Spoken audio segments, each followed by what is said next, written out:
Friends, welcome to Jaya's garden. சரி, வந்தால் ஏதாவது அறுவடை பண்ணணும்ல. இங்கே பாருங்கள், நல்லா அப்படியே சிவப்பு கலரில் பார்க்கவே என்ன ஒரு அழகு. சரி, வந்ததுக்கு இந்த மிளகாய் பழத்தையும் காயையும் பறிச்சிட்டு போவோங்க. பறிச்சிட்டு காமிக்கவா.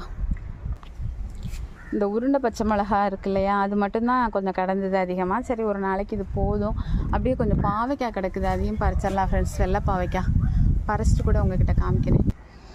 வெள்ளை பாவைக்காய் ஒரு 4 கிடந்தது. பச்சை பாவைக்காய் அதில் ஒன்று பழுத்துருச்சு, அதையும் பறிச்சுட்டு, அது போக பழுத்த பாவைக்காய் வந்து இன்னுமே கொஞ்சம் அதிகமாக மேலே கிடக்குறாங்க. ஆனால் எனக்கு எட்ட மாட்டேங்குது, கை வலிக்குது. மேலே இப்படி எட்டி எட்டி பறிக்கிறது கையை வலிக்குது ஃப்ரெண்ட்ஸ்.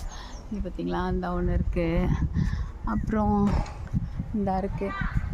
ஸோ இதெல்லாம் பறிக்கலை. சரி, பழம் அவங்க வந்ததுக்கப்புறம் பறிச்சுக்கிட்டால் ஒரு நாள் பச்சடி வச்சிடலாம் அப்படின்னு சொல்லி பிளான் பண்ணியிருக்கேன். இப்போதைக்கு இருக்கிறது இந்த வெயிலுங்கிறதுனால ரொம்ப பருக்க மாட்டேங்குது ஃப்ரெண்ட்ஸ்.